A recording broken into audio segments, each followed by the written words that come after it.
The next speaker is Elamaran Kurin. Thank you, sir. Thank you, sir. First of all, I salute the frontline health workers, police personnel, ASHA workers, Anganwadi workers, who are fighting in the forefront to control the spreading of the coronavirus. Sir, I would like to point out some important issues related to the life of our citizens during the pandemic time. The first COVID case in India was reported in the end of January 2020. Till the date of announcement of lockdown, we had around 2 months in hand. This time was not effectively utilized by the government for planning our course of action. The incidents such as migrant exodus and unnecessary panic among the citizens as the result of lack of planning and lack of awareness among the people. Even then, we didn't learn. The alarming countrywide surge of the second wave of COVID has thrown the lives of the people in total jeopardy. The daily infection count had become the world's highest for so many days. Number of daily deaths too had surged. A substantial part of the deaths were preventable as they were caused due to non-availability of basic infrastructure, oxygen, hospital beds and essential medicine. The vaccine policy of the Government of India, putting profit over the precious lives of the people in the wake of the severe health emergency following the second wave of COVID.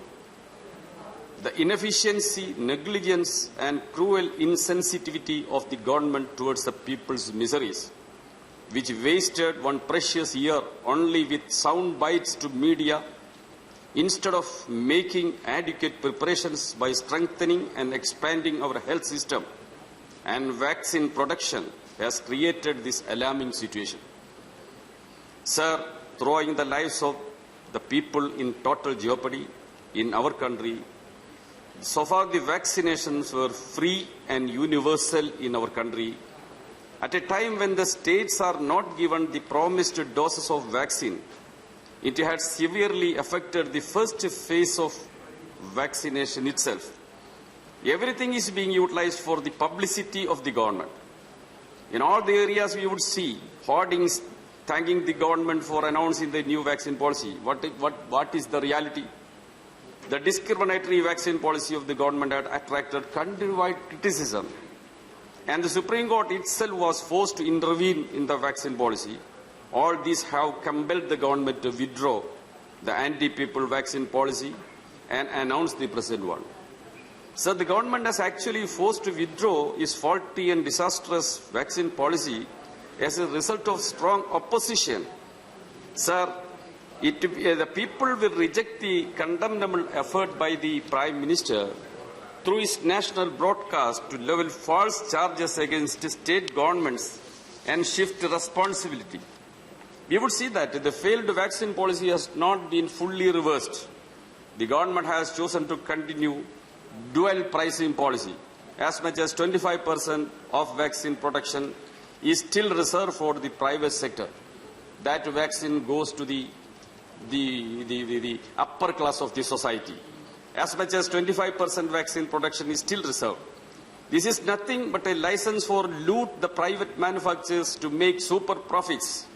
Further, at a time of acute vaccine shortage, the continuation of such a policy will dilute and weaken the need of universal vaccination, essential to prevent a third wave of coronavirus. Only the rich can afford the exorbitant pricing of vaccine for the private hospital permitted by the government. Our party CPIM had demanded for withdrawal of the 25% reservation for the private sector. The central government must procure all vaccine manufactured in India and bought globally and distributed to the states in consultation with them. Sir, during the second wave of COVID, India recorded 4,529 deaths in a single day. More deaths due to COVID in a single day than any other country in the world, any time during the pandemic. Number of daily new cases and the number of daily deaths which crossed 4 lakhs and 4,500 respectively are reported to be gradually coming down. It is, though not uniformly across the country. According to international and national experts, these figures are highly underreported.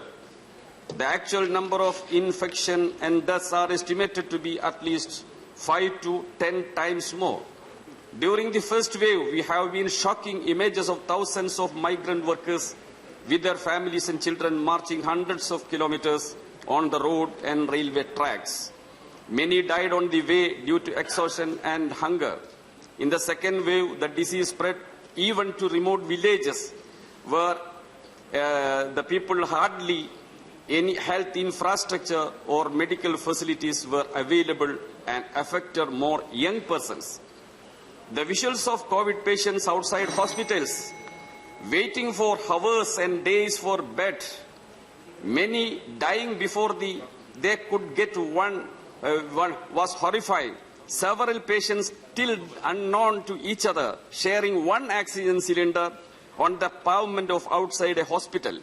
Families unable to find slots to cremate their dear ones. Bodies floating the holy river of Ganges. Entire families wiped out within days. Hundreds of children left orphaned. Overstressed doctors, nurses, and other medical staff. These horrifying images will be haunting us for years to come. Despite the disease being found in the country in January 2020 and spreading in several states, the government did not act with the required urgency to contain its spread during the first wave. The government failed in addressing the second wave also. The world have already faced second and third waves. None of these have opened the eyes of the government. Government made our country fail to put the lives of the citizen in jeopardy. And last point, sir, lakhs of workers have lost their employment and their income. According to CMIE report, 12.2 crores laborers have lost their job due to the lockouts and the shutdowns and other actions. Sir, the number of employment in 2020 was 39.6 crores, which was reduced to 28.2 crores in the month of April 2021. See, 41 lakhs youth have lost their employment. As per the COVID package, these poor people who have lost their employment and income are not subsidized.